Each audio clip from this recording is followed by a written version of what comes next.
connais la diaspora congolaise parce que j'en fais partie. J'ai eu le privilège, par mon activité et mon travail, vous savez le reconnaître à la différence des autres. Nous avons au niveau de l'équipe de base travaillé sur des textes, nous avons beaucoup de réunions.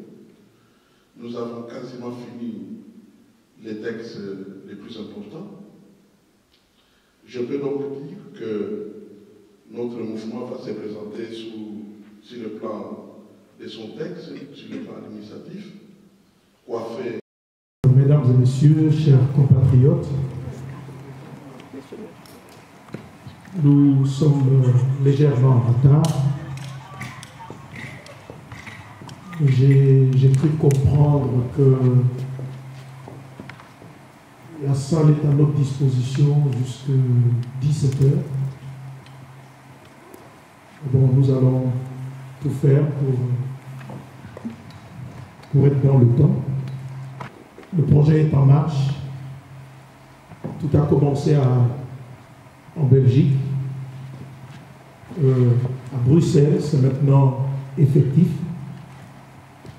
Parce qu'après des réunions et des réunions, le samedi passé, si ma mémoire est bonne, enfin, le comité qui pilote les choses au niveau de la Belgique a été mis en place le week-end passé.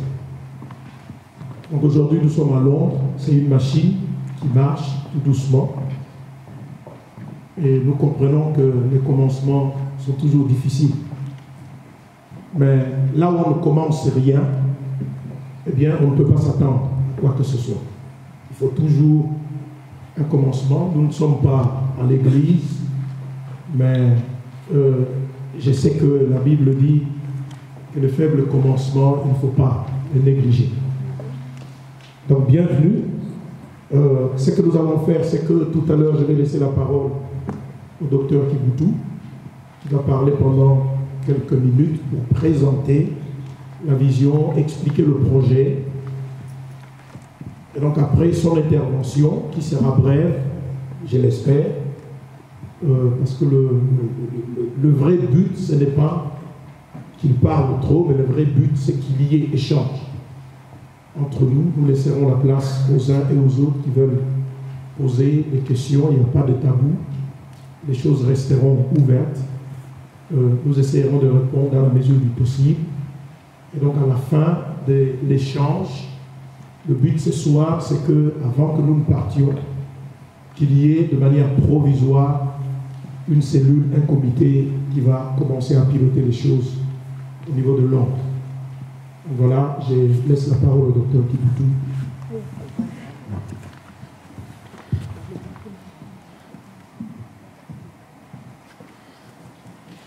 Mesdames et messieurs, je prends l'habitude de parler de ces choses. C'est depuis bientôt 40 ans que je sers dans l'évangile. Je suis pasteur, je suis évangéliste, je suis conférencier et je suis écrivain. Et enfin, je suis professeur de théologie. Pendant 10 ans, j'ai enseigné à la faculté de théologie en Belgique. Mais le sujet qui m'amène chez vous cet après-midi, ce n'est pas le sujet de la Bible, mais c'est le sujet de nos vies. Nous qui avons quitté le Congo, qui sommes venus dans plusieurs pays du monde, nous nous sommes installés dans ces pays. On nous appelle diaspora, la diaspora. Ce mot n'a pas été créé parce que les Congolais se sont dispersés dans le monde. C'est un mot qui existe depuis très longtemps. J'ai étudié la théologie, mais une partie de ma théologie que j'ai étudiée, c'est les missions. Et dans les missions, on étudie les cultures. Et quand vous étudiez les cultures, l'un des chapitres, c'est la diaspora. Donc, le mot diaspora que nous utilisons, moi je l'ai étudié à l'université. Je sais exactement de quoi il s'agit. et quelles sont les grandes diasporas qui existent pendant notre génération. J'ai étudié la diaspora chinoise, la diaspora argentine, la diaspora comorienne, la diaspora nigériane et surtout, vous vous en doutez bien, la diaspora juive. Puisque pendant plusieurs années, les Juifs n'avaient pas un pays. Donc imaginez, les Congos n'existent pas. Vous n'avez que votre diaspora. C'est comme ça que les Juifs ont vécu pendant plusieurs décennies. Et donc, ils ont beaucoup appris. Savoir vivre sans pays, sans territoire. Donc, ils n'avaient même pas un lieu où ils pouvaient dire, nous avons les diamants, nous avons l'or. Rien. Ils n'étaient que diaspora. Et la question est, comment est-ce qu'ils se sont organisés? Parce que, voyez-vous, dans le monde, les choses se passent un peu partout. Et vous ne pouvez pas ne pas regarder les autres comment ils le font. Voyons les pays dans lesquels nous sommes. Le métro, je ne prends que cet exemple-là. Le métro n'a pas été créé dans tous les pays au même moment. Non. Le métro a été créé à New York il y a plusieurs années. Et puis, les autres pays ont commencé à se dire, ah, mais le métro, on se déplace vite dans une ville. Alors, on va voir comment nous aussi, nous allons faire notre métro. C'est comme ça qu'il y a eu des métros à Paris, des métros en Allemagne, plus récemment, les métros en Belgique. C'est comme ça aussi pour les diasporas. Les diasporas existent. Nous ne pouvons pas vivre comme si d'autres diasporas n'existent pas. Il faut regarder Baninga, Basalaka, Ndengenini. Ndengenini, ils ont réussi. Qu'est-ce qui fait que les Juifs, par exemple, ont vraiment réussi? Savez-vous, par exemple, que lorsqu'un Juif veut retourner en Israël, aujourd'hui, il a une maison qui l'attend. Pourquoi? Parce qu'ils se sont tellement organisés. Ils ont des milliards et des milliards de dollars. Et cet argent sert aujourd'hui à construire des maisons et des maisons. On appelle ça colonie en Israël. Dans leur langue hébraïque, ils appellent ça les kibbutz. C'est comme un peu comme vous les kibbutz. Donc, ce sont des colonies où on construit de belles maisons. Les maisons qui rappellent un peu, pour ceux qui ont connu Kinshasa, les Aïrois. Hein? J'appelle les Aïrois ceux qui n'ont pas de prénom dans leur carte d'identité. Eh bien, ceux qui ont connu ce qu'on a appelé appartements, au fait, ce ne sont pas des appartements. C'est dans la région de Salongo Sud, Salongo Nord, et puis un peu plus tard, Cité Verte, Cité Maman Mobutu. Voilà, ce sont des maisons de ce genre-là qu'ont construit les kibbutz. Donc, il y a des diasporas qui s'organisent. Mais est-ce que nous avons besoin de nous organiser? Quels sont nos problèmes? Vous les connaissez parce que vous les vivez. Mais je vais vous présenter une liste de quelques problèmes,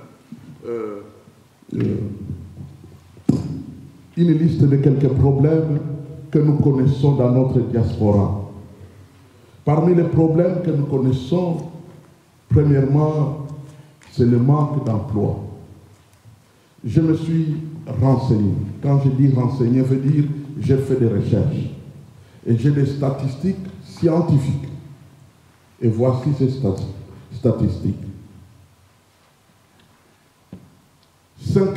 Entre 51 et 55% des Congolais de la diaspora en Europe ont un emploi. Entre 51 et 55%. Cela veut dire qu'il y a entre 49 et 45% des Congolais qui n'ont pas d'emploi. Quelqu'un peut dire, ah, 51 c'est quand même beaucoup. Hein. On a dépassé au moins la moitié. Mais non, pas dans le pays où nous nous trouvons. Parce que dans ce pays, dès que le chômage dépasse les 12, les 13%, c'est une catastrophe nationale. Mais nous, c'est entre 49 et 45%. C'est énorme. Ça veut dire un Congolais sur deux ne travaille pas. Donc il dépend pour les pays organisés comme la France, le Minimex, la Belgique, l'assistance du CPAS, J'ignore quel est le langage qui est utilisé chez vous ici en Angleterre, ici à Londres et partout où vous êtes. Donc, ils vivent de ça. Mais qu'est-ce que cela veut dire? Cela veut dire que les gens qui n'ont que les Minimex ne peuvent pas faire un projet. Quand on vous donne 700 livres, 800 livres, la maison, la santé, et ainsi de suite, et aider les gens au pays, vous n'avez presque rien. Sinon rien du tout. Et donc, c'est une situation catastrophique. Mais là n'est que le début. Là n'est que ce que je pourrais appeler, entre guillemets, la bonne nouvelle.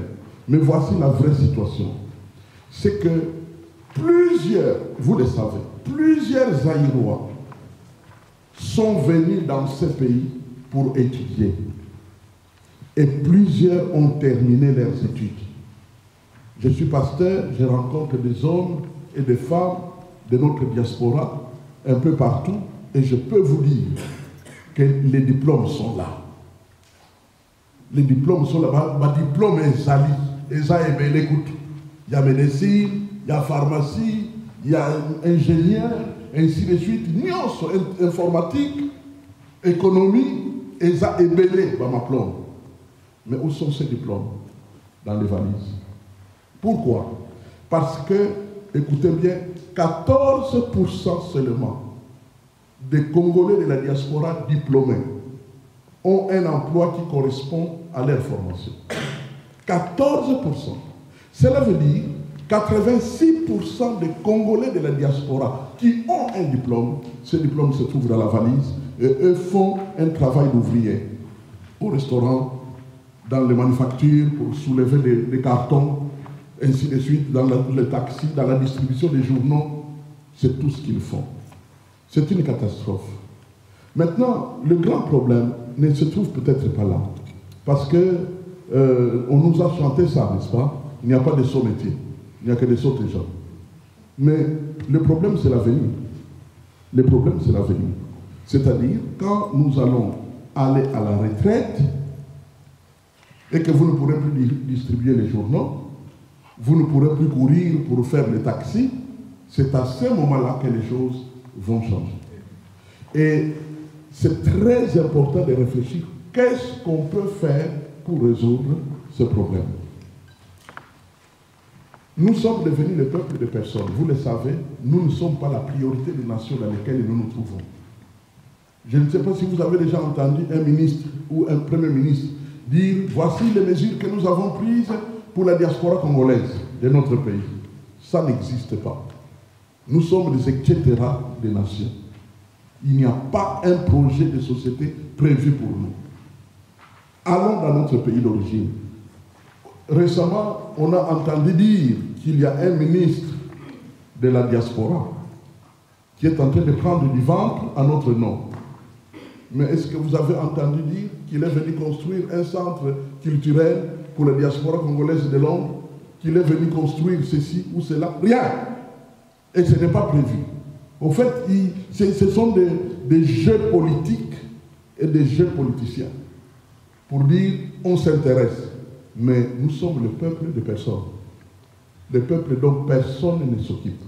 Par conséquent, si nous voulons que les choses changent, nous devons nous occuper de nous-mêmes. C'est aussi simple que ça. S'il est vrai que nous avons étudié, donc nous devons être intelligents. Et si nous sommes intelligents, donc nous pouvons trouver des solutions à nos problèmes. Personnellement, j'ai été touché un jour parce que, en réfléchissant, en pensant, je me suis dit, nous devons faire quelque chose. Et j'ai discuté avec des amis, j'ai discuté avec des connaissances. Notre journaliste, l'un des journalistes bien connus de notre diaspora, micro du pasteur Bobo, qui est là avec nous, m'a approché. Parce que dans certaines émissions où il m'a entendu intervenir dans leurs émissions et tout ça, souvent il m'avait entendu parler de la diaspora, qu'il faut organiser la diaspora. Il faut organiser la diaspora. Il m'a dit, mais est-ce que vous ne pouvez pas dire quelque chose uniquement sur ça, hein, pas de théologie, mais sur la diaspora? Nous avons fait une émission. Et dès que cette émission est sortie, Si vous entrez sur Google, vous tapez Kibutu interpelle l'élite de la diaspora congolaise. Quand vous entrez dans cette émission, vous verrez qu'est-ce que j'ai raconté ces jours-là. Mais dès que j'ai fini, ceux qui étaient présents et ceux qui ont suivi la télévision de l'Internet, ils m'ont interpellé. Ils m'ont dit, notre frère, vous ne pouvez pas vous taire. Vous devez proposer quelque chose. C'est comme ça que je me suis retiré à la maison et j'ai composé un texte, une brochure. Et la brochure en question, son titre, vous l'avez, relever les défis d'une organisation globale et internationale de la diaspora congolaise. J'ai amené le texte devant des amis, ils l'ont lu, ils ont commenté, ils ont donné des conseils, j'ai tenu compte de leurs conseils, j'ai mis au propre, je l'ai imprimé. Cette brochure est distribuée dans au moins 19 pays du monde où se trouve la diaspora congolaise. Le premier tirage était de 10 000. C'est en train d'être distribué un peu partout, aux États-Unis, au Canada, ainsi de suite, en Afrique, en Europe, dans la majorité des pays où nous sommes, c'est en train d'être distribué. Et là-dedans, j'ai attiré l'attention, premièrement, sur le fait qu'il y a des réels besoins qui sont là. Et nous pouvons choisir à résoudre le problème le plus important. Et j'ai épinglé 2 problèmes graves. Si nous ne les résolvons pas, nous aurons des problèmes les années qui suivent. Quels sont ces problèmes? Premièrement, c'est notre visibilité. C'est quoi une visibilité? Une visibilité veut dire qu'on sait que vous êtes là. On ne suppose pas que vous êtes là. Mais on sait, on vous voit. Vous connaissez ce qu'on appelle les syndicats. Les syndicats, ce sont des gens qui défendent des causes sociales. Ça peut être l'emploi, ça peut être le rapport entre les patronats et les employés, et ainsi de suite. Eh bien, ces gens-là recrutent des partisans ou des partenaires. Plus ils ont des gens, plus on les craint par les politiques. Parce que quand vous prenez des mesures pour lesquelles ils ne sont pas d'accord, lorsqu'ils vont dire « nous ne sommes pas d'accord pour cette mesure, si vous ne la changez pas, jeudi prochain, nous on va à la rue ». Ils commencent à trembler parce qu'ils savent que ces syndicats-là, s'ils vont à la rue, il y aura 1 million de gens. Non, il faut les appeler, négocier pour changer les choses. C'est ce qu'on appelle visibilité. Nous n'avons pas de visibilité. Avez-vous déjà vu 10 000 Congolais réunis quelque part? Jamais. Et pourtant, nous sommes entre 5 et 7 millions de Congolais. C'est énorme. Mais notre visibilité est nulle. Raison, nous ne sommes pas organisés. C'est aussi simple que ça. Nous ne sommes pas organisés. Au fait, aujourd'hui, si on disait « Ah, mais qu'est-ce qui se passe là-bas ?» Par exemple, lorsqu'on dit « Nous ne sommes pas d'accord de ce qui se passe dans notre pays. Alors, on va marcher. » Allez compter les gens qui ont marché. 800 sur 5 millions. C'est zéro. Je me souviens de beaucoup de choses dont je ne vais pas parler aujourd'hui. Parce qu'il y a des priorités. Donc, la visibilité est très importante. Mais comment créer une visibilité? Je ne peux pas dire que c'est simple, mais c'est possible. Comment? Organiser des congrès. Un congrès veut dire une rencontre qui ressemble un peu pour les chrétiens à une retraite. Un jour, du matin jusqu'au soir, ou 2 jours, on vient là-bas pour écouter des témoignages sur comment nous pouvons diriger notre diaspora, quels sont les problèmes que nous avons rencontrés, pour faire venir des orateurs qui vont nous parler, qui vont nous instruire, même les politiciens. Imaginez un instant, nous organisons un congrès régional qui se tient à Londres. Et tous les Congolais de l'Allemagne, de la Belgique, de la France, ainsi de suite, traversent et viennent ici. Et nous sommes 30 000. Nous serons capables de dire même à Cameroun, voilà, il y a 30 000 Congolais qui sont réunis là-bas. Est-ce que vous pouvez leur parler pendant 30 minutes? Il viendra. Pourquoi? Parce que dès qu'on dit combien? 30 000, oui, je viens. Il va venir. Je suis dans le monde des grandes organisations. J'ai été secrétaire général de Mission Europe. Et je sais la force que prend une visibilité. Quand un public est visible, tous les milieux associatifs, tous les milieux politiques les respectent. Même les artistes sont prêts à venir. Pourquoi? Parce qu'ils savent que c'est un lieu, c'est une vitrine pour être vu au monde. Donc la visibilité est un grand besoin de notre communauté. Deuxième besoin de notre communauté, c'est le pouvoir d'achat. Nous avons parlé des 45% qui n'ont pas d'emploi. Nous avons parlé des 86% des diplômes qui dorment dans les valises. Il est possible de créer l'emploi. Comment? Quel est le prix à payer? Eh bien, voici les prix à payer. Nous n'irons pas frapper. J'ai entendu des gens qui sont en train d'aller frapper chez les ministres pour demander de l'argent parce qu'ils ne connaissent pas l'Europe. Des gens comme ça, quand je les entends, j'ai dit, ces gens viennent d'arriver en Europe. Ils ne savent pas comment les choses se passent en Europe. Les ministres en Europe n'ont pas d'argent dans leur tiroir à donner à qui que ce soit. Ils sont liés à des budgets, à ce qu'on appelle contraintes budgétaires. Ils ne peuvent même pas voler. S'ils volent, toute sa carrière est détruite. Même s'il recevait un peu pour l'encourager à cause d'une affaire qu'il a bien dirigée, s'il prend cet argent et qu'on le découvre, les journalistes dévoilent l'affaire, il est foutu. Ce n'est pas eux qui vont nous aider. Ce n'est pas eux qui vont résoudre nos problèmes. Mais qui va résoudre les problèmes? C'est chacun. Comment? Voici ce que nous avons proposé. Nous avons dit, nous allons faire une cotisation. Une cotisation de 100 €, 100 $. J'ignore dans les livres ça correspond à quel chiffre. Eh bien, par an, pas par mois, mais par an. 100 € par an. 100 $ par an. Qu'est-ce que cela donnerait? Si vous êtes 5 millions et que chacun donne 100 € par an, ça donne 500 millions d'euros. Ça ne coûte rien à l'individu, mais ça change tout pour les grands nombres. C'est ça la puissance d'un peuple. J'ai étudié la capacité des contributions. J'ai étudié la capacité de contribution des peuples et j'étais très étonné. J'ai pris l'exemple que j'ai trouvé dans les archives de l'Université du Québec. Combien est-ce qu'un Canadien donne pour ce qu'on appelle les causes philanthropiques, c'est-à-dire pour aider? C'est de l'argent, on ne comptabilise pas.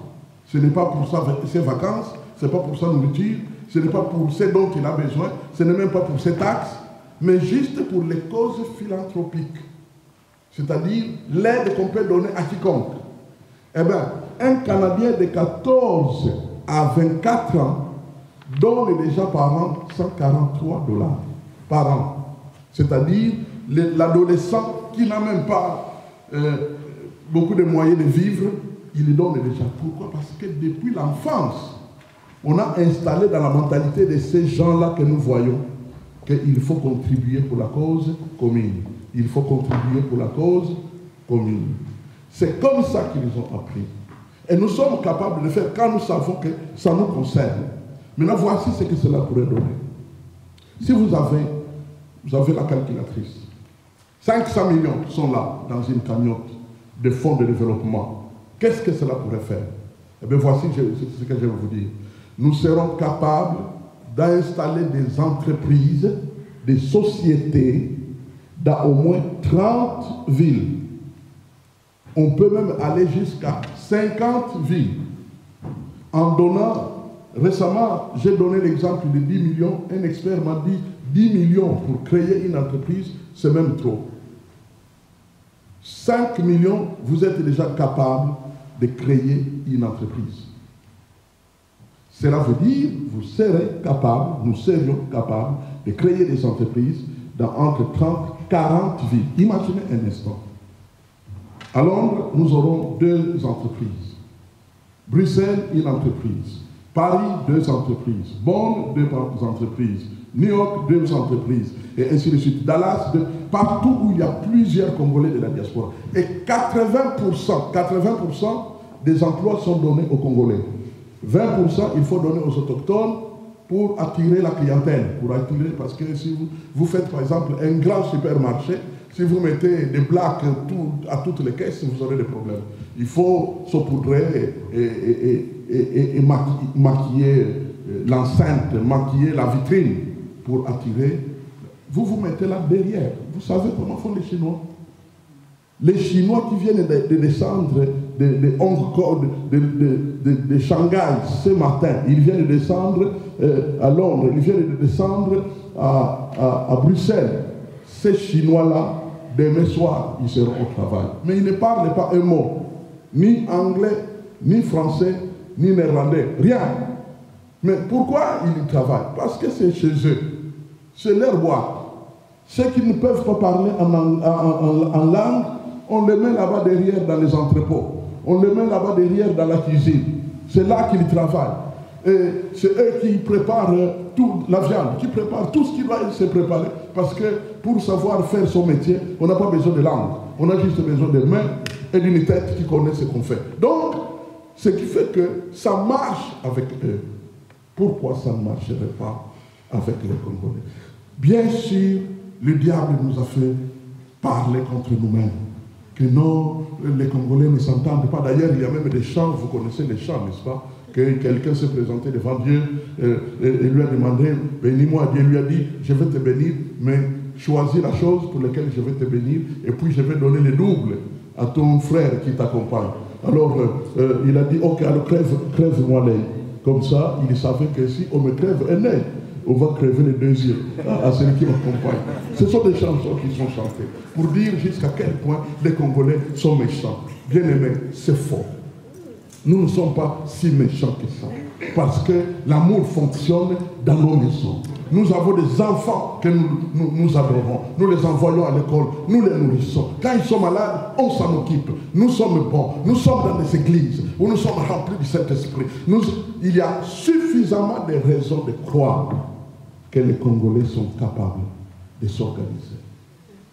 Voilà pourquoi nous nous sommes dit, nous allons partager ce message, afin que les Congolais de partout viennent ensemble. Nous avons eu toutes sortes de questions qui ont été posées. Oh, il y a déjà des associations qui existent. Nous ne créons pas une association. Notre but n'est pas une association. Notre but, c'est un mouvement. Parce qu'une association, c'est une cause.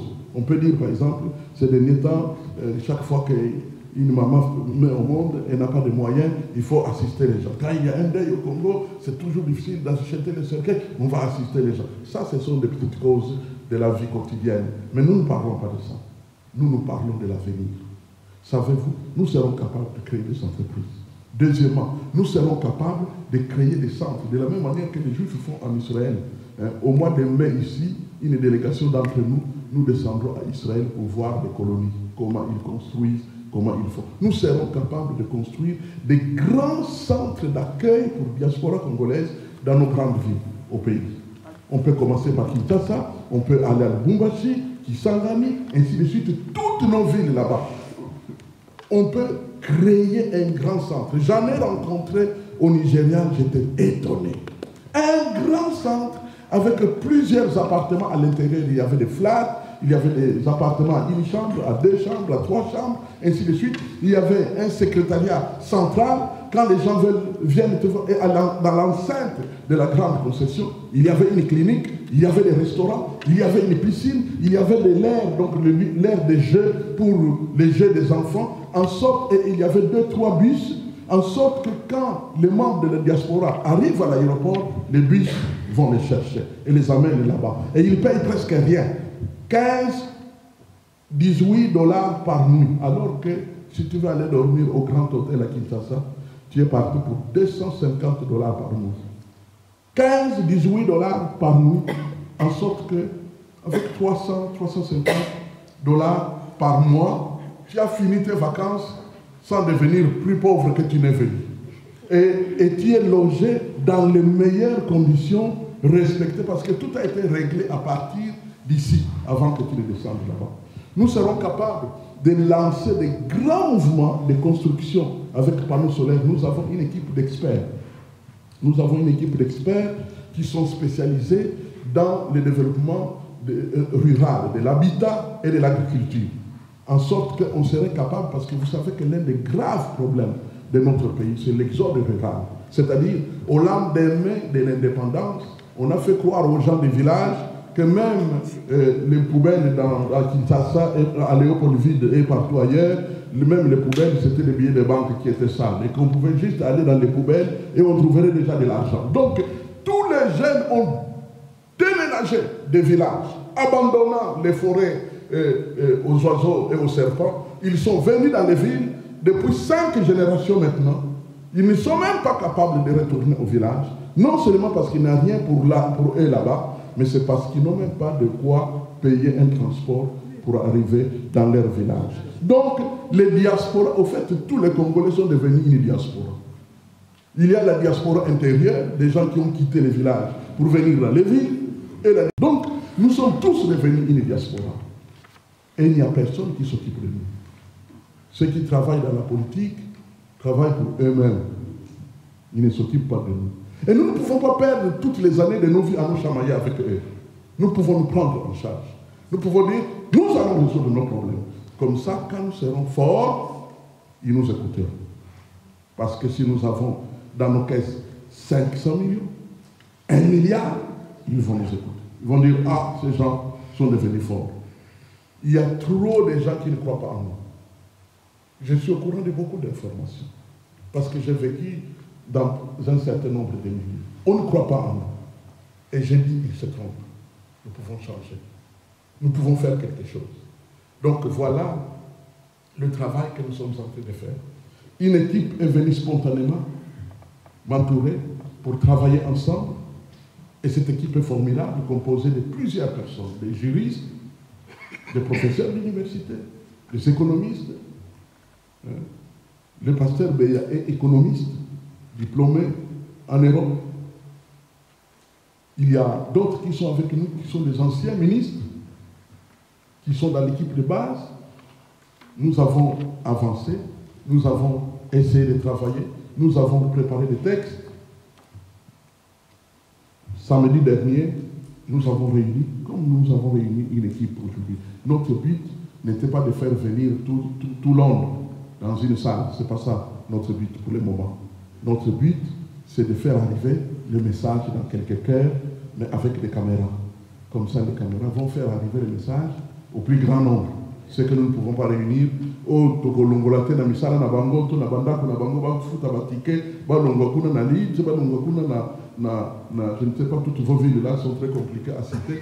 Eh bien, voilà, qu'ils quittent là-bas pour venir jusqu'ici à Londres pour voyer au Kabuso. Non, non, non, non. Nous sommes dans la mondialisation, nous sommes dans le monde moderne où les moyens modernes arrivent jusque dans la chambre à coucher. Même avec les smartphones, tu checkes papa, Koko Kibutu, et puis pas Nabimi, eh bien, tu écoutes tout ce que j'ai dit à Londres et tout va bien. Et comme ça, nous pouvons avancer. Alléluia. Amen. Oh, j'ai oublié que nous étions dans une affaire de diaspora. Oui, au fait, les chrétiens sont aussi de la diaspora. Et c'est important que nous puissions faire avancer notre affaire.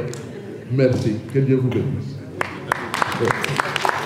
Ainsi, le micro peut circuler dans la salle. Celui qui a une question, il peut lever la main.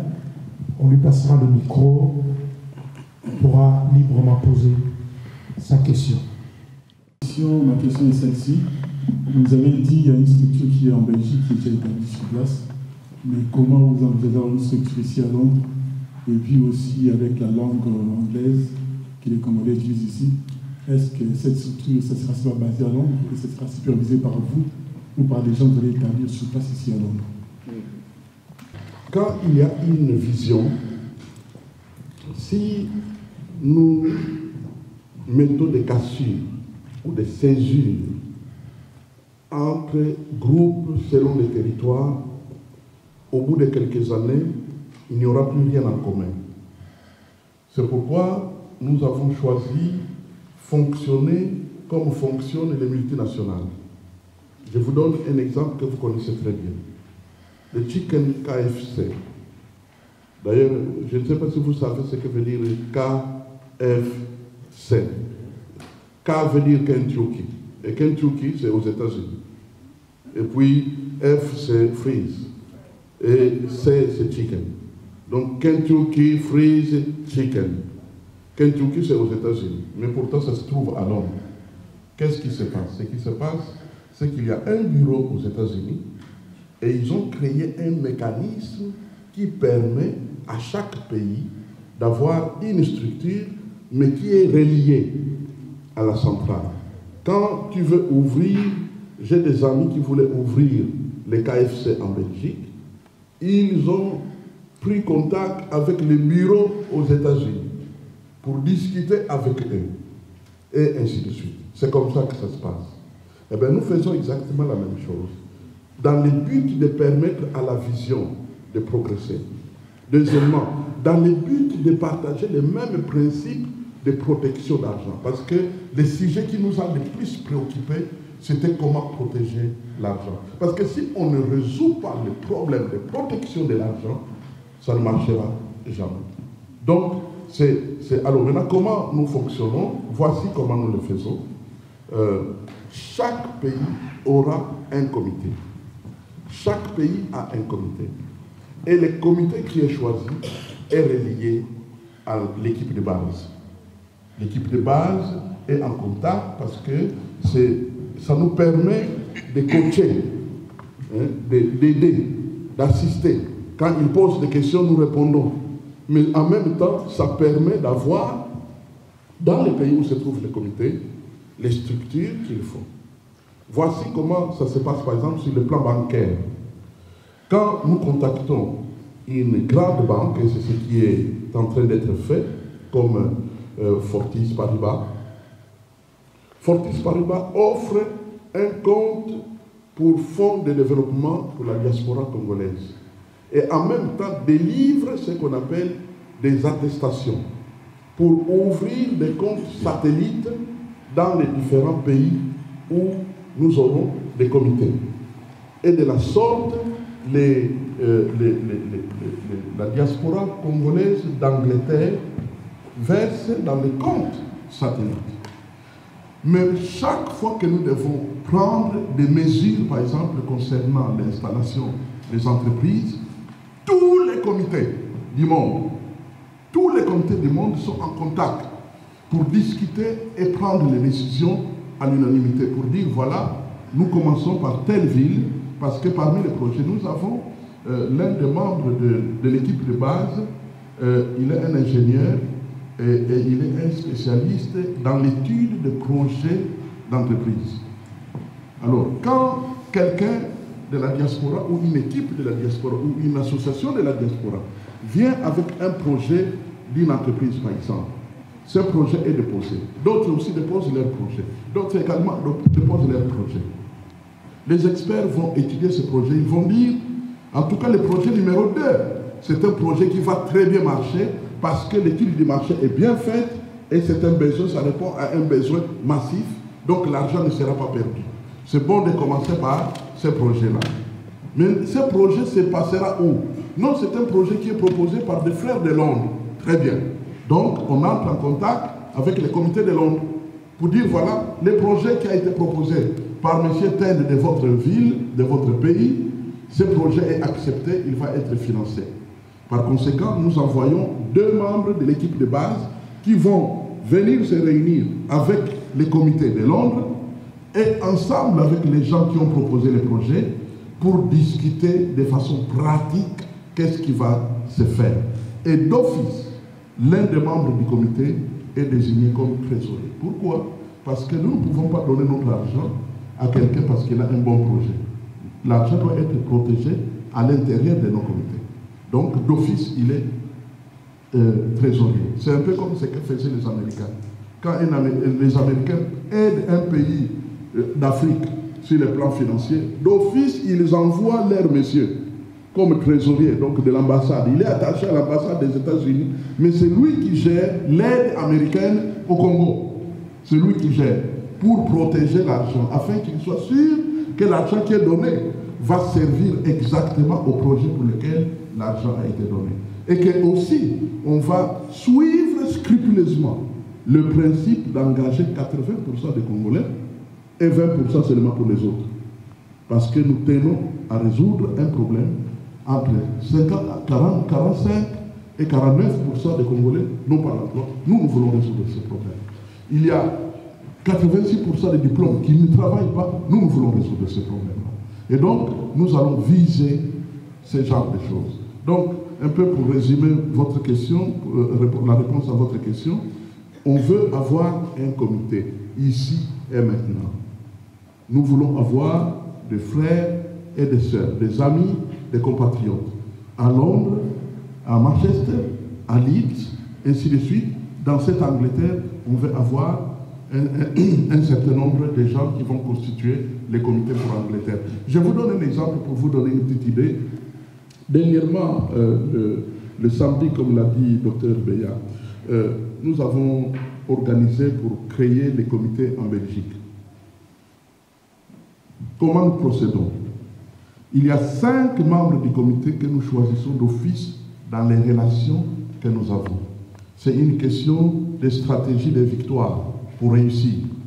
Donc, nous comprenons ce que Dieu veut que nous puissions faire. Nous allons avoir un comité entouré de plusieurs conseillers. Et de la sorte, le plus grand nombre est impliqué. Donc aujourd'hui, où nous parlons, nous avons environ 35-40 personnalités en Belgique qui se sont engagées dans le comité. Donc voilà ce que nous allons faire. Ma question est celle-ci, je voulais savoir exactement, c'est où le siège principal? D'abord, le nom que nous avons, pour lequel nous avons opté pour ce mouvement, c'est Association internationale de la diaspora congolaise. Alors, le siège proposé, c'est à Etonov, numéro 45, 1090 ou 1090, Bruxelles. C'est le centre missionnaire que votre frère, que je suis, dirige depuis une trentaine d'années. Mais en attendant, vous savez qu'un siège social, bien aimé, vous qui avez posé la question, oui, vous savez qu'un siège social peut toujours changer. Donc, dans tous les statuts de création d'activité, il y a une clause qui dit le siège social pourrait être transféré à une autre adresse. Alors, qu'est-ce que nous devons attendre? C'est que lorsque le mouvement va prendre son ampleur, parce que je peux, de toute mon honnêteté, vous dire que nous croyons que ça va marcher, parce que ça répond à un besoin. Alors, quand il y aura assez de moyens, il est normal que notre mouvement puisse se doter d'un centre à lui.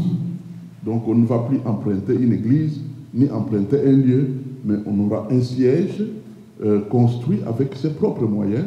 C'est une bonne affectation. Quand on peut avoir un bureau en bonne et due forme, avec l'infrastructure qu'il faut, afin que les comités qui viennent, par exemple, lorsqu'on doit avoir un rassemblement général ou un rassemblement régional, parce que j'ai parlé tout à l'heure de congrès, ce que je ne vous ai pas dit, c'est qu'il y a 2 sortes de congrès. Il y a le congrès régional et puis il y a le congrès international.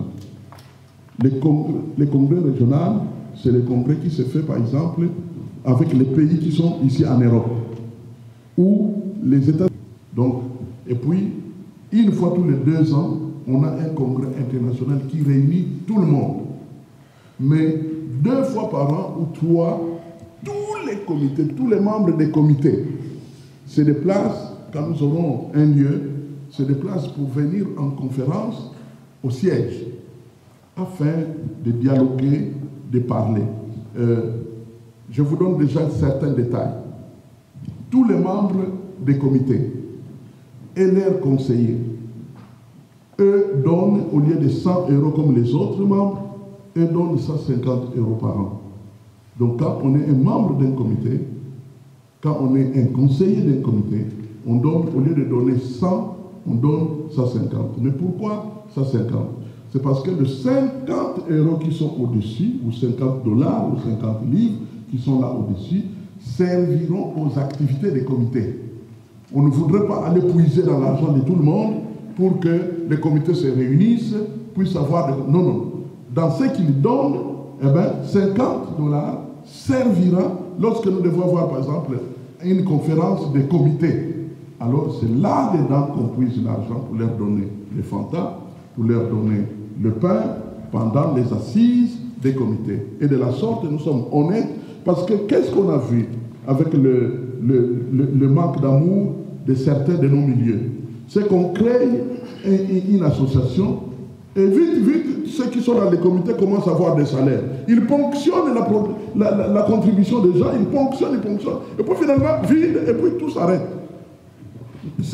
Ça montre qu'on n'a pas de cause. Ça montre qu'on n'a pas un cœur. Ça montre qu'on ne sait pas pourquoi on marche et pourquoi on court. Moi, je sais, frère, je sais que si nous ne réussissons pas cette affaire, nous aurons des problèmes. Je suis pasteur. J'ai enterré beaucoup de nos compatriotes. Enterrés à 60 ans, à 65 ans, à Koufélinine. Crise cardiaque, stroke. Et vous savez d'où viennent ces maladies? Ça ne vient pas des microbes. Ça vient des soucis, l'échec. Quand vous quittez l'Afrique, vous venez étudier ici en Occident, et vous avez terminé avec brio les études. Vous êtes ingénieur, mais un ingénieur en papier.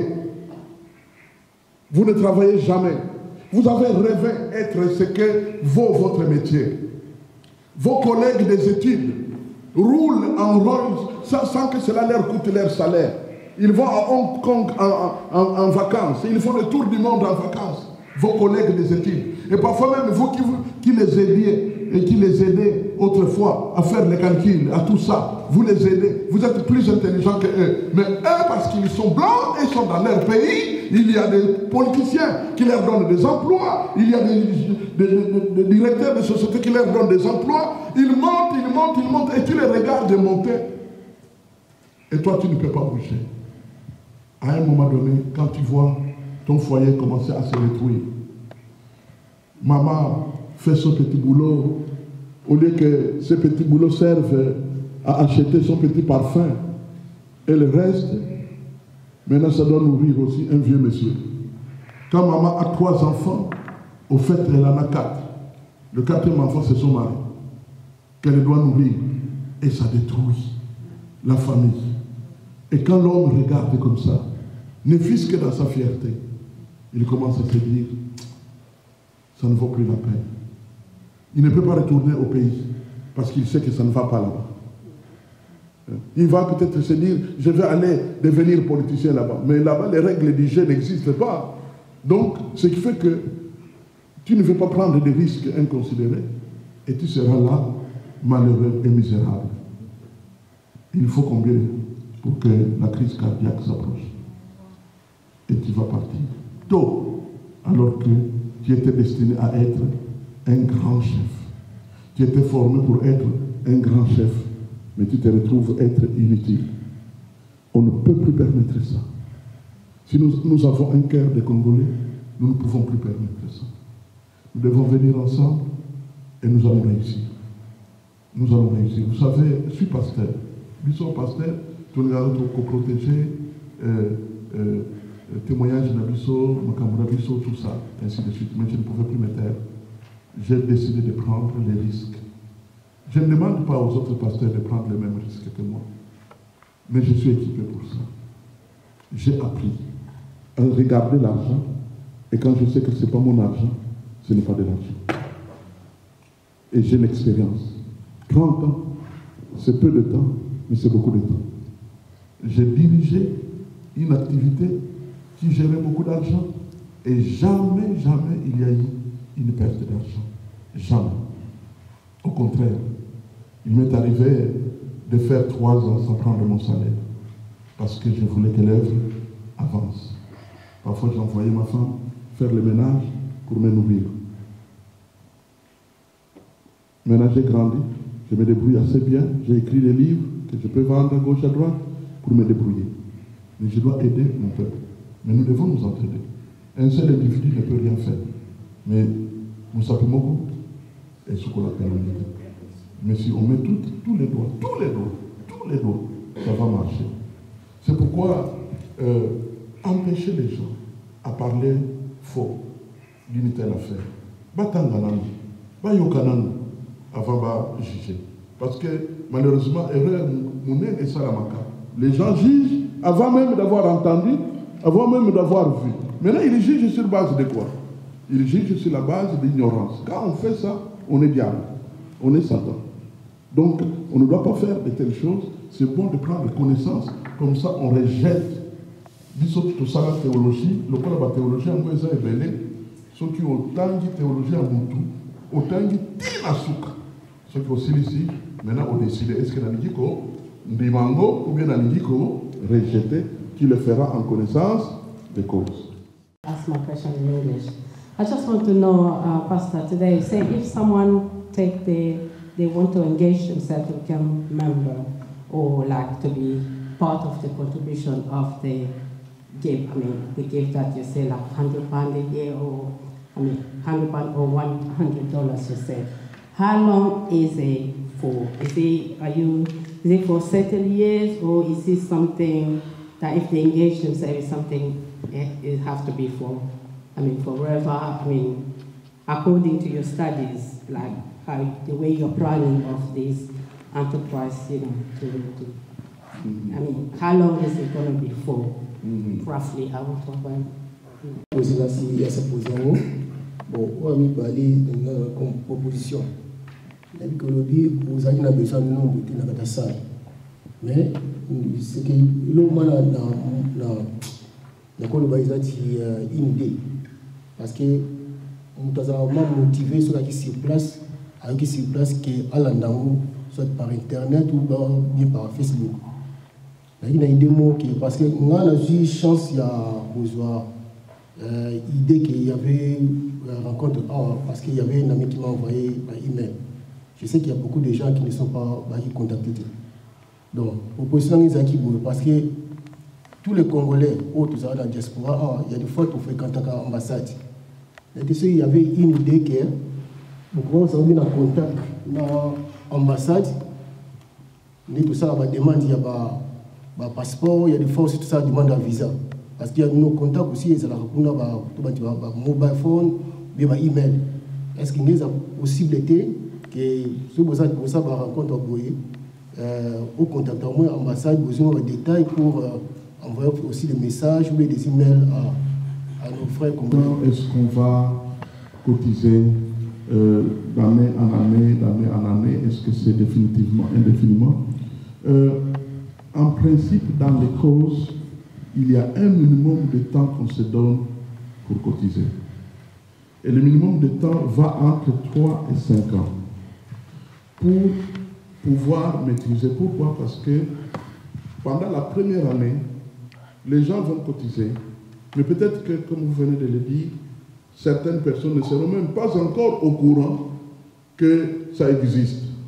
Donc, il y aura besoin de continuer à parler. Mais pour répondre déjà à la question de notre frère, c'est vrai que nous n'avons pas décidé, vous savez, nous avons pris la décision d'être socio-économique.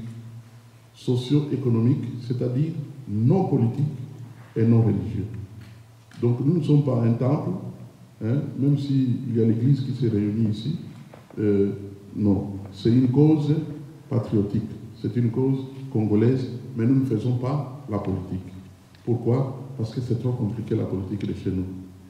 Si vous faites la politique de chez nous avec les principes d'ici, ça ne passe pas. Donc, et puis nous ne voulons pas nous embrouiller, embrigader. Qui trop embrasse, mal étreint. Donc, nous ne voulons pas tout faire, ça serait trop compliqué. Nous préférons, nous savons que notre pays n'est pas bien dirigé. Ça ne date pas d'aujourd'hui. Et nous n'allons pas perdre notre temps là-dessus. Donc, depuis la colonisation, on coupait les mains. Donc, les Belges n'ont pas bien dirigé. Quand vous êtes arrivé, ça n'a pas marché non plus. Et puis, Mobutu était là, vous le savez, ça n'a pas marché. Maintenant, les Kabila sont là, ça n'a pas marché non plus. Donc, ce qui fait que nous savons que la politique est trop compliquée là-bas. Nous, on veut nous s'occuper de nous. Maintenant, quant à la visibilité, Nous approchons. En tout cas, en Belgique, nous avons approché l'ambassadeur. Nous sommes allés le voir pour lui dire ce que nous voulons faire. Et ces brochures, les jours où il y a eu installation là-bas, ces brochures étaient distribuées parmi les Congolais qui sont venus à la manifestation de l'ambassade en Belgique. Donc, il n'y a pas de problème, on peut approcher si cela peut aider, mais vous savez que pour atteindre vraiment nos milieux, ce sont les forats. Ce sont les forats. Quand Congo Mikili, Voice of Congo, Micro du Pasteur Bobo, ainsi de suite, tous ces forats diffusent la même information, ça atteint des proportions. Nous sommes en train de voir ça. On voit vraiment des résultats. Donc nous allons utiliser tous les moyens possibles. Et au besoin, nous allons même recourir aux moyens que je suis en train d'utiliser, que nous sommes en train d'utiliser pour l'Afrique. Nous avons édité 3 DVD des programmes que nous avons déjà fait de l'autre côté. Et les 3 DVD, nous avons multiplié la quantité. Par exemple, ce matin, un pasteur a voyagé pour Abidjan et il est parti avec des DVD et des brochures pour les Congolais qui sont en Côte d'Ivoire. Et bientôt, on va envoyer un colis à Luanda. Il y a déjà la distribution à Johannesburg et là-bas. C'est déjà en distribution. Donc, nous informons le plus grand nombre. Notre visibilité, nous l'avons dit, c'est pendant les congrès. Quand nous allons organiser notre premier congrès, et le premier congrès va avoir lieu, si Dieu le veut, c'est en septembre. Le 30 septembre et le 1er octobre, nous allons avoir le congrès. On n'a pas encore choisi, on est en train de chercher le meilleur centre qui peut accueillir le plus grand nombre possible. Alors, pour préparer les congrès, nous allons faire la bouchée double. Là, nous allons bouger dans toutes les directions. On va utiliser tous les moyens. On va produire, si Dieu le veut, une nouvelle brochure qui résume un peu là où nous en sommes, les cotisations, les comptes où il faut cotiser, et puis la tenue des congrès, les endroits, les conditions et tout, et on va aller dans toutes les directions. Mais ce sont les comités qui vont faire ce travail. Parce que nous sommes tous en Belgique, nous allons travailler là-bas, nous pouvons venir prêter main forte. Si à Londres on me dit non, Papa Yaka, nous voulons faire quelque chose pour la télévision Nabiso Awa, je peux prendre l'Eurostar, je descends pour venir aider, afin que l'information aille dans toutes les directions. Donc maintenant, ce que nous faisons, ce sont les contacts préliminaires.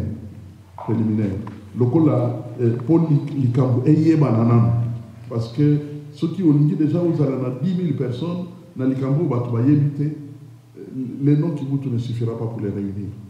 Pourquoi? Pour que nous soyons ainsi de suite. Mais ce qui est information, comme par exemple, Boyoki, Lelo, et que vous utilisez ce que vous avez écouté dans votre milieu, dans votre famille, parmi vos amis, dans votre église, dans la musique, ainsi de suite. Eh bien, na ba rencontre, na ba esika ya ba fête, na ba esika ya kolela. Si les informations circulent à un moment donné, vous savez que les bêtises circulent très vite. Hein? Alors, si notre information peut circuler comme circulent les bêtises, ça irait nettement mieux. Parce que nous sommes au courant de ce qui se passe chez vous ici en Angleterre. Alors que nous ne vivons même pas ici. Qu'il y a papa va coutier kuna, maman va coutier kuna, toutes sortes de choses qui se passent ici. Nous sommes au courant. Alors, si la bonne cause peut circuler de cette manière-là, tant mieux. Et nous devons y travailler. En tout cas, tout sera utilisé. Pourrait même être utilisé pour dire, bon papa, mais maintenant nous sommes à Camboyo, qu'on a l'ambassade. Par exemple, l'un de ces jours, pourquoi pas? Parce que nous sommes venus avec quelques brochures, on a mis sur la table là-bas, il y a plusieurs brochures. Pourquoi pas prendre un petit paquet, chacun prendre un petit paquet. Je connais tel frère, je connais telle famille, bazana magasin à Bango, bazana, comment on appelle ça, salon de coiffure à Bango, ainsi de suite. On va mettre là-bas quelques brochures, comme ça ceux qui viennent, et ainsi de suite. Et quand nous aurons édité la vidéo d'aujourd'hui, eh bien on vous envoie des copies, comme ça, vous pouvez déposer partout là où il y a une projection où on peut regarder pour faire passer l'information. Parce que cette cause est noble, je vous dis la vérité. Je veux, juste pour vous encourager, je vous informe que nous n'avons pas encore rencontré un seul Congolais qui a dit « Oyopamba ». Aucun. Aucun. Pour une fois, tous disent « faut réussir, faut réussir, faut réussir ». Donc il y a un élan. Et Martine a monté Manabiso, et je peux dire que c'est le temps de Dieu. Comme c'est le temps de Dieu, alors il va venir.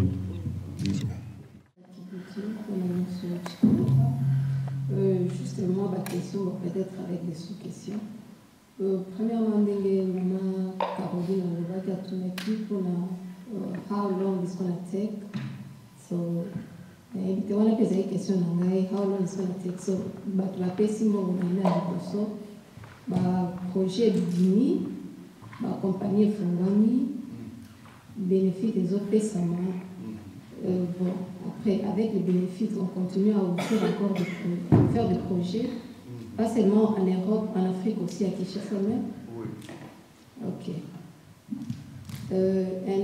What's in there pour nos membres? Qu'est-ce qu'il y a davantage pour nos membres pour avoir plus de PSAMA pour faire partir?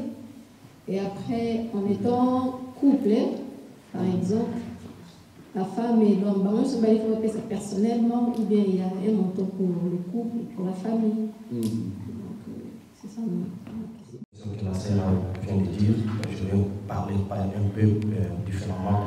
Donc, c'est-à-dire, quel est l'intérêt, après 5 ans, vous avez dit après 5 ans, approximativité, c'est 5 years, yeah, pour les 100 €, 100 $, ou 100 livres. Mais après ces 5 ans-là, c'est que tout sera mis au point. Alors, quel est l'intérêt des membres qui vont continuer à contribuer pendant les 5 ans-là, après avoir créé les entreprises? L'intérêt de tous ces membres, pas les membres des communautés, mais même les simples membres. Hier, la cotisation, c'est-à-dire lorsque la première année de cotisation, la deuxième année de cotisation arrive et que nous commençons à créer les entreprises ont des dividendes. Il y a le bénéfice dans les entreprises. Une partie des bénéfices reste dans l'entreprise pour permettre à l'entreprise de se développer. Mais il y a une partie de la dividende qui retourne régulièrement dans la caisse. Cela veut dire qu'il y aura bientôt 2 sources. Il y a la cotisation des membres et il y a le retour des dividendes des entreprises. Cela va monter plus haut. Mais il y a même une 3e dividende possible. C'est que quand il y a des fonds de développement, il y a une politique bancaire qui fait qu'à un certain seuil, vous devenez capable d'attirer la confiance des banques.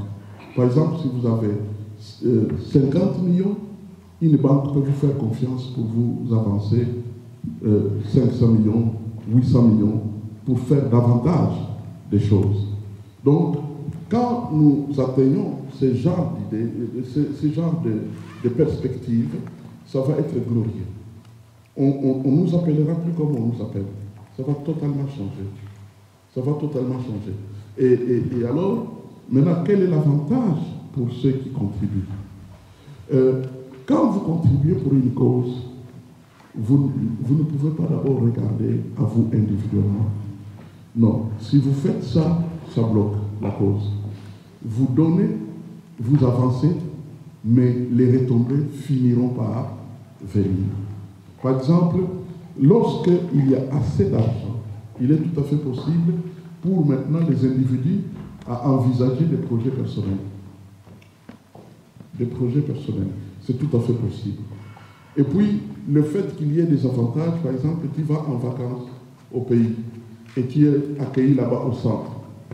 Il y aura des avantages, je ne peux pas tout avancer, mais je sais que les comités vont prévoir des avantages. Que par exemple, maintenant que nous avons réussi, ce qui un membre va en vacances, eh bien, au lieu de payer, par exemple, 10 $, peut-être qu'il ne va payer que 5 $, ou tout simplement on dit qu'il y a un mois gratis. Vous savez que même les entreprises de ce monde sont capables de donner des avantages à ceux qui ont beaucoup contribué. Par exemple, j'ai un numéro dans une certaine catégorie de banques, qu'est-ce que je dis, d'hôtels. Le fait que j'ai beaucoup voyagé, ça m'a donné des numéros. Et ces numéros, parfois j'atteins jusqu'à 3 mois gratuits dans un hôtel 5 étoiles. Tout simplement parce que j'ai utilisé des orateurs qui sont venus prêcher dans l'église. J'ai payé leur hôtel avec ma carte Visa. Et donc le numéro était retenu par une chaîne de banques, d'hôtels de cette manière-là. Donc ce sont des systèmes qui seront bien étudiés en sorte que ceux qui contribuent, parce que le fait qu'il s'agit d'une cause, en tout cas ma part, n'agit plus. J'aurais pu me poser la même question. Lorsque j'ai terminé à écrire cette brochure, je l'ai envoyée à l'imprimerie et j'ai payé l'imprimerie pour 10 000 copies. J'aurais pu aussi me poser la même question. Et moi, qui ai payé 10 000 copies, quel est mon avantage? J'aurais pu me poser la question, mais je ne peux pas me la poser parce que c'est une cause. C'est une cause. Moi, je pense à tous ces Congolais de la diaspora qui sont en train de galérer. Et cette cause me pousse à agir. Maintenant, notre Dieu va venir, ça c'est sûr. L'association sera sensible. Vous savez, quand vous existez comme ça, on ne peut pas changer. Moi, j'aime bien prendre les responsabilités quand tu as déjà 60 ans, parce que tu ne vas pas changer. Tu ne vas pas changer. Je ne veux pas tout à coup changer pour commencer à dire « Ah, oh là là, tu réussis !» Non. J'ai ma petite maison, j'ai ma voiture, cela me suffit. Comme disait l'apôtre Paul, si nous avons de la nourriture et les vêtements, cela nous suffira. Donc, pour moi, c'est clair, je suis blindé à pouvoir aider parce que je sais que nous devons réussir cette affaire. Ça, c'est sûr et certain. C'est un grand besoin. Donc, voilà un peu ce que je peux dire. Je ne peux pas tout dire parce qu'il y a des comités. Et je dois respecter la volonté des comités. Parce que, quand vous avez une vision et que vous la livrez en pâture aux autres, elle n'est plus votre vision. Les autres adoptent la vision et utilisent leurs dons pour enrichir la vision. Et c'est ce que nous sommes en train de faire. Il y a beaucoup de choses qui se font aujourd'hui qui ne viennent pas de moi. Parce que les autres qui sont entrés sont plus qualifiés dans certains domaines et c'est eux qui nous aident. Par exemple, le fonds de développement, c'est sorti de l'un des membres du comité qui est chevronné dans les questions de gestion bancaire. Voilà. Ok, merci docteur. Nous donnons une belle acclamation. Voilà. Donc, à ces 5 membres, il y a 12 conseillers. Alors, nous précisons que les conseillers peuvent devenir des membres du comité avec le temps. C'est pourquoi je voudrais demander à tous les conseillers, ainsi que les membres, de ne pas partir sans avoir laissé votre téléphone. C'est très important, parce que quand le comité va se réunir dans la suite du temps, il contacte les conseillers pour dire, voilà, notre réunion aura lieu tel jour. Et comme ça, vous êtes prévenus et vous pouvez venir. Ça, c'est une chose. La deuxième chose, les personnes importantes qui vont s'ajouter, il ne faut pas hésiter de leur proposer une brochure ou à suivre l'émission. Quand l'émission va sortir, vous la verrez. On va vous donner on vous donne déjà les informations. Je crois que lundi ou mardi, déjà si vous entrez sur Internet, voilà. Mardi, si vous entrez sur Internet, vous tapez micro du pasteur Bobo, ou bien vous entrez simplement sur YouTube et vous tapez Porte ouverte Londres.